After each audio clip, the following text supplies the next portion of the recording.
Assalamualaikum warahmatullahi wabarakatuh. Perkenalkan, nama saya Ditya Ibnu Zaifa Istianto, NPM 223510092 dari kelas 6A.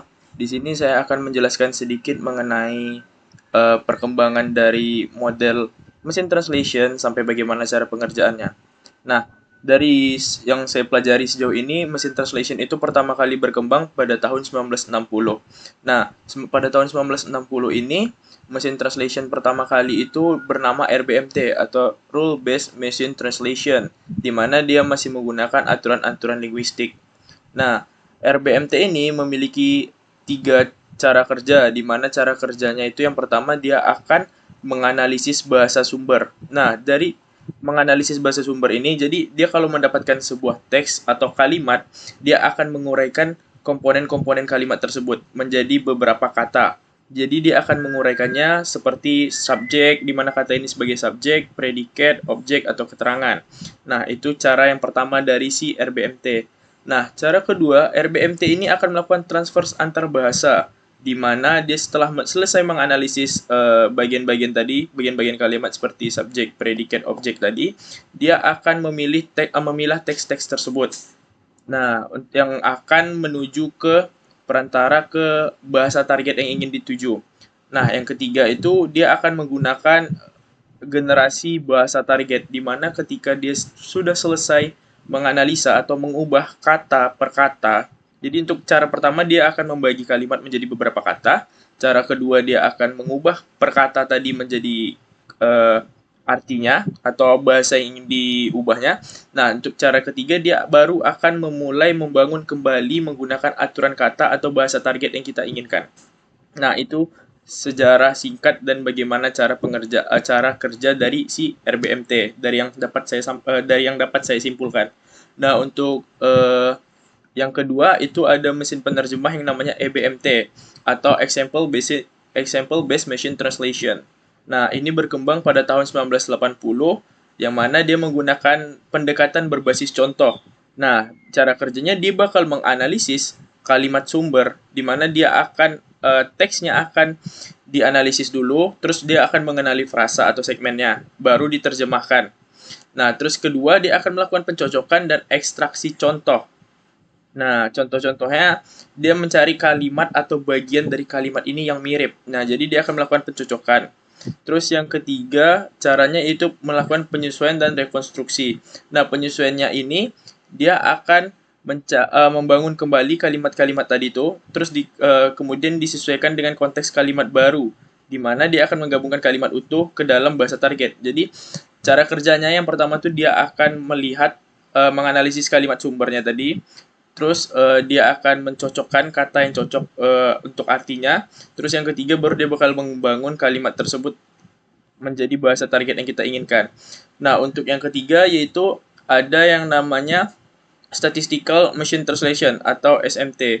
Nah, SMT ini muncul pada tahun 1980-an hingga sekitar 2010-an. Nah, di mana dia mengandalkan model statistik dengan konsep korpus paralel. Nah, dengan cara cara kerja itu model bahasa target, dia dengan menggunakan model bahasa target, dia akan menganalisis seberapa mungkin suatu urutan data dalam kata ke target. Jadi tujuannya itu dia bakal memastikan bahwa hasil terjemahan akan terdengar alami dan gramatikal.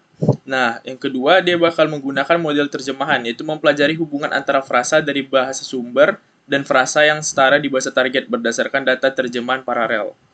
Nah, terus yang ketiga dia bakal menggunakan decoding atau penyusunan kalimat secara decoding dan generation. Dia menggunakan algoritma seperti BEM search, di mana dia sistemnya akan mencoba mengkombinasikan kembali terjemahan dan memilih kombinasi yang memiliki probabilitas atau kecocokan yang tinggi. Nah, untuk era yang keempat yaitu ada yang namanya era Neural Machine Translation atau NMT. Nah, NMT ini dimulai pada tahun 2014 di mana dia menggunakan saraf tiruan atau neural network ya untuk menerjemahkan kalimat secara menyeluruh. Cara kerjanya dia itu menggunakan encoder atau pemetaan kalimat sumber encoder encoding. Jadi kalimat sumber diubah menjadi representasi vektor yang mengangkat makna dan konteks setiap kata berdasarkan keseluruhan kalimat. Nah, yang kedua dia akan melakukan representasi konteks, di mana hasil dari encoder adalah kumpulan vektor yang mempresentasikan makna kalimat sumber. Yang ketiga dia akan melakukan decoder atau pembangunan kembali target. Kalimat target yang ingin dipilih yaitu dengan menggunakan representasi konteks untuk menghasilkan kalimat dalam bahasa target. Yang keempat, dia akan melakukan self attention dan transformer untuk peningkatan proses yang mana memungkinkan model fokus pada bagian-bagian penting pada kalimat untuk menerjemahkannya. Nah, empat empat empat empat mesin translation tadi, empat fase tadi merupakan fase dari mesin translation. Nah, untuk fase yang sekarang yang paling baru itu orang sudah menggunakan yang namanya large language model atau LLMS. Nah, large language model ini pertama kali diuji pada sekitar tahun 2020-an, di mana prinsip kerjanya dia menggunakan model skala besar seperti yang sudah kita pelajari di semester sebelumnya, itu contohnya penggunaan Olama, terus ada penggunaan Gemma, ada juga penggunaan GPT. Jadi mereka itu bakal dilatih dengan miliaran data teks multibahasa. Nah, dengan cara kerja yaitu pre-training, yaitu pelatihan awal multibahasa, di mana model dilatih dengan data dalam bahasa yang banyak.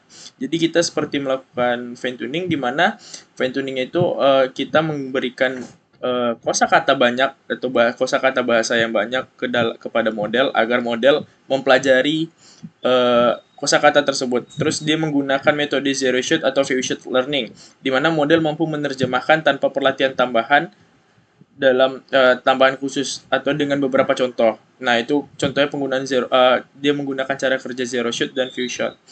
Terus yang ketiga, dia menggunakan prompt based translation, yaitu penggunaannya memberikan perintah eksplisit dalam bentuk prompt, seperti tolong translatekan bahasa ini ke bahasa ini. Nah, gitu.